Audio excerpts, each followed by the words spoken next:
પણ ખરેખરમાં જો એક મંત્ર આલું છું, એક મંત્ર આલું છું, જો ખરેખરમાં જો તમારે કંઈક જીવનમાં પામવું હોય તે મંત્રથી તમે બધું જ પામી શકશો. એ મંત્ર જો તમારા પૂરતો રાખવાનો, જે તે ઈચ્છા કરો બધી પૂરી થાય. તમારે પૈસા જોઈએ તો પૈસા આવશે, ઘર જોઈએ તો ઘરે આવશે, પણ શું માગવાનું એ કહીશ. આલુ મંત્ર એક, કોઈને કહેવાનું નહીં તો નકર ના રહસ્ય બહાર પડી જાય પાછું. મારા દીકરાએ જે મંત્ર વાપર્યા, અમુક નહીં કહેતા આ તો ભાઈ કઈ મંત્ર તંત્ર છે કેવો તો જ આવું કામ થાય. તો માતા કહું છું હા મંત્ર છે, જાહેરમાં આલું છું, તાકાત હોય વાપરો, લઈ જવો મંત્ર, ઉચ્ચારણ કરી જુઓ. આ શું ખોટું? કઈક ભુવાઓ આવું એકબીજા વાતો કરે, આ તો ભાઈ સાધના વાળું છે. એટલે જ કે આમ રસ્તા બતાવો છે, ઘેર પહોંચી જાય છે. અહીં બેઠા બેઠા કે આખું લોકેશન હાલે છે, એટલે કે આ કાનમાં વાતો કરવા વાળું છે. કે ચોકથી સાધીને લાયા છે. કોઈ તો કે એક દાડો ગદા પકડી હતી ને મેં, માતાએ એક ભાવી કે આલી હતી ગદા, કે લો માતાજી આ ગદા, ભાવથી લઈ લીધી ગદા, અને ગદા પકડી રાખી મેં તો ઘડી. તો કે હનુમાનજી સાધેલા છે, કે રામનું નામ બહુ લેશે ને, કે એટલે જ તે મેરડી માતાનું નામ દે પણ આ હનુમાનજીની સાધના કરી ક્યાં, એટલે પાછી ગદાય મેળ દીધી. લે લે ભાઈ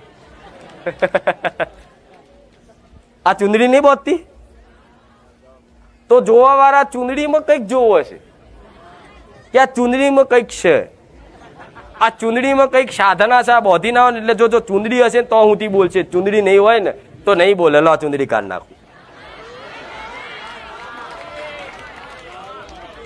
પેલા એવું કહેતા હતા કે આ કાળી ચુંદડી કંઈક છે કે જો કાળી ચુંદડી ઓઢે છે, અને આ કાળી ચુંદડી ઓઢે ને તારે તે બધું આકાશ પાતાળનું બધું કે મેરડી માતા ધૂણીને ફેદી વરે છે, એટલે આ સાધના છે કે આ ધાબળામ કે, એટલે ચુંદડી બદલી નાખી. લે એટલે આ જગતમાં હું મેરડી એ છું કે મને કોઈ ના ઓળખી શકે. એક સામાન્ય માણસ મને ઓળખી શકે કે શું સાધના કરેલી? હું તો જાહેરમાં કહું છું કે મારા દીકરાએ સાધના કયો મંત્ર વાપર્યો છે કે હું મેરડી માતા આવી પ્રસન્ન થઈ અને જગતમાં ખુખાર મેરડી જેવું નામ ધરાયું. કહું ને મંત્ર. જો આ વાત જેણે જેણે કદાચ વિશ્વાસ કરીને મારી પર અધરો વિશ્વાસ કરીને પકડી રાખીને, એને મારે કઈ કહેવાની જરૂર નહીં પડે. મારે એવું કહેવાની નહીં જરૂર પડે કે આશીર્વાદ, મારે એવું કહેવાનું જરૂર નહીં પડે કે દીકરા તારું ભલું થશે. ઓટોમેટિક જ તમને અનુભૂતિ 6 મહિનામાં ના થાય મને મેરડીને કહેજો. તમારે કોઈ મંત્ર હાલવાનો બધા વિચારે છે કે શું કહે છે.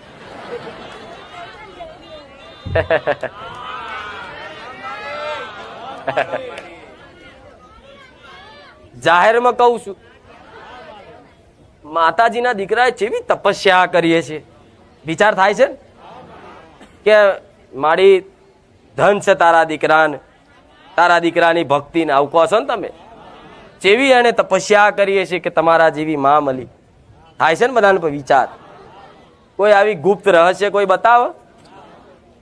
હું જાહેરમાં કહું છું કે મારા દીકરાએ કોઈ એવા તપ નહીં કર્યા કે આમ એક ધારી બેહીન 25 દાડા મહિના સુધી ભૂખે તરસ્યો એક ધારી બેહીન મને પ્રગટ કરી. કોઈ દાડ નહીં. કોઈ દાડ મારા દીકરાએ લો હું એવું કહીશ તો તમે બધા પાછું ઉપવાસ બંધ કરી દેશો. તમે જે રીતે કરતા બધાની ભક્તિ અલગ અલગ હોય, એટલે મારા દીકરા જેવું ના કરવા જવાય. થાય મારા તમે જેમ 500 કિલોમીટર ચાલીને આવો છો, મારો દીકરો 500 કિલોમીટર નહીં કોઈ દા ચાલ્યો. એવું કહે છે કે મારી આ તો મારા કરતા મોટા ભક્તો તારા 500 કિલોમીટર આવવામાં તારા માટે તો 50 કિલોમીટર નહીં હેડ્યો કોઈ દાડો. એ જાતે એવું કહે છે કે મારી મારા કરતા તો આ તારા ભાવિક ભક્તો મારા કરતા મોટા ભક્ત છે. વિચારો તમારા વખાણ કરે મારો દીકરો કે મારી મારાથી 50 કિલોમીટર ના ચલાય, તારા પારે 500 કિલોમીટર થી આવે છે. તો તમે એમ કહેશો ને કે ધન છે તારા દીકરાને, તો મારો દીકરો એવું કહે છે ધન છે આવા ભક્તોને.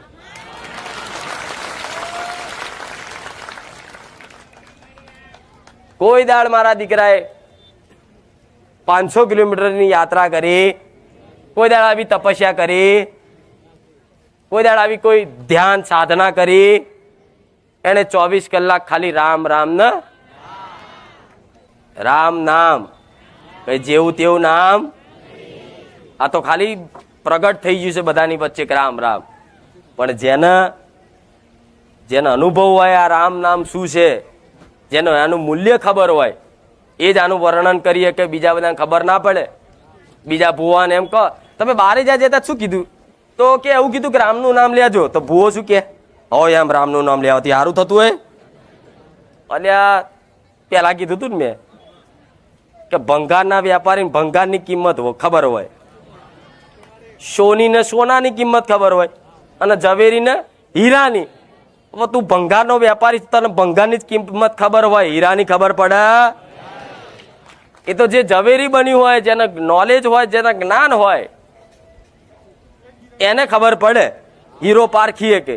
તેવી રીતે હું એવું કહું છું કે મારા દીકરાને રામ નામની અનુભૂતિ કરાઈ, એને રામ નામની મહત્વ સમજાય, અને 24 કલાક મારા દીકરાના મનમાં 24 કલાક રામનું નામ હોય કે 24 કલાક બસ રામ ને જોવો એટલે એને રામ યાદ આવે, અને મુખે રામ નામ આવે. અને રામ નામ એટલું પવિત્ર છે, ખાલી રામનું નામ એક વખત લેવાથી કે છે કે હજારો કરોડો પાપ ધોવાઈ જાય છે.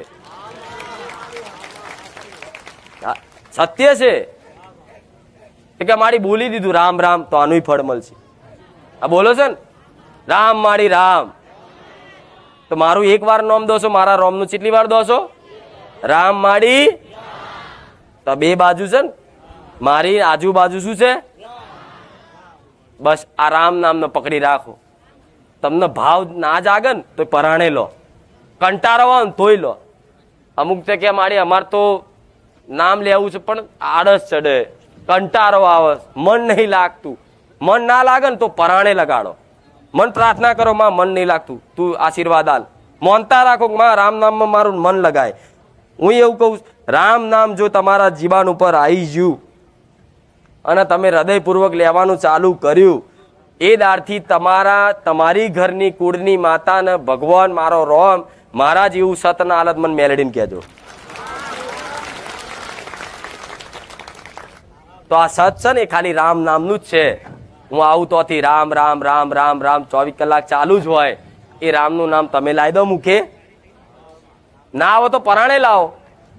એટલે તો ચોપડીઓ નહીં છપાઈ, એક એક એક એક કરી લઈ જવાની, લખવાનું, અને ઘેર આ છપાઈ ના હોય તમારે ઘેર નહીં. પેલા ગણપતિ દાદાનું નામ લખું, જો બતાવું. પેલા શ્રી ગણેશાય નમઃ એવું વચ્ચે લખવાનું, પછી મને મોનતા લખવાનું શ્રી બહુચર માતાય નમઃ, મેરડી માતાય નમઃ, તમને જે આવડે. પછી તમારી કુળદેવીનું નામ એમ કરીને લખી અને રામ નામની કદાચ ચાલુ કરો ને, તે લખો, તમારથી લખાય એટલું. લખતા લખતા લખવા એટલે આલું છું કે લખશો ને તો તમારા મુખે આવશે. પછી જોઈ દાડો તમારા મુખે 24 કલાક નોમ ચડી ગયું ને એટલે લખવાની જરૂર પડશે. આ ટ્રાય કરો તો કરી જોજો કે આમાં ચમત્કાર થાય છે. 100% થશે. કઈક ને માનતા એવી રાખી માં તારા પારે 11 ચોપડી રામ નામ લખીને આપીશ, કોમ કરી આલજો. મેં કરી આલ્યું છે. તો રામ નામ તમે લો છો એમાં હું તમારા શું કામ કોમ કરું? રામ નામથી તમારું ભલું થાય છે, હું જોઉં છું.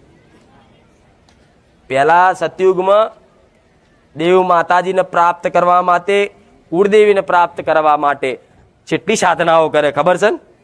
આમ હજારો વર્ષ એક ધારી બેહી રહે ઝાડ નીચે, અને ભૂખ્યા તરસ્યા, શિયાળો ઉનાળો ચોમાસું વાવાઝોડું વરસાદ કેટલું બધું આવે, માટીના ઢેર ઢગલા થઈ જાય, શરીર પર માટી ચોંટી જાય, નાગ ઉપર બેહી જાય, જાનવરો આવે, બધું કેટલું આવે ને.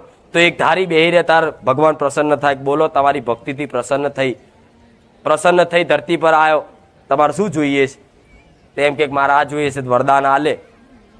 તો અત્યારે આવા કળિયુગમાં કોઈ એવી તપસ્યા કરવાની જરૂર નહીં. આ કળિયુગમાં ખાલી મારા રોમનું નામ ખાલી મુખે લાવી દો અને ચાલુ રાખો. હું મેલડી એવું કહું છું, વરદાન બરાબર જો ફળ ના લાવું તો મેલડી મટી જાય. કોઈને કેન્સર થયું હોય ને, કેન્સર યાદ રાખજો, કોઈને કેન્સર થયું હોય તો કંઈક ના કેન્સરો મટ્યા છે, લખવાય મટ્યા છે મારા પારે મોનતા રાખવાથી. કદાચ માનતા રાખો ને છતાંય કદાચ કેન્સર તમારું મટતું ના હોય, કોઈ તમારી બીમારી મટતી ના હોય, કોઈ તમારું કામ થતું ના હોય, બધું પ્રાર્થના કરીને થાક્યા, પ્રયાસ કરીને થાક્યા, બધું કરીને થાક્યા, છતાંય તમારું કામ ના થતું હોય ને, પણ જો કામ યોગ્ય હોય અને તમને બહુ મજબૂરી વાળું હોય તો રામ રામ રામ રામ રામ લખી અને 1 લાખ કે હવા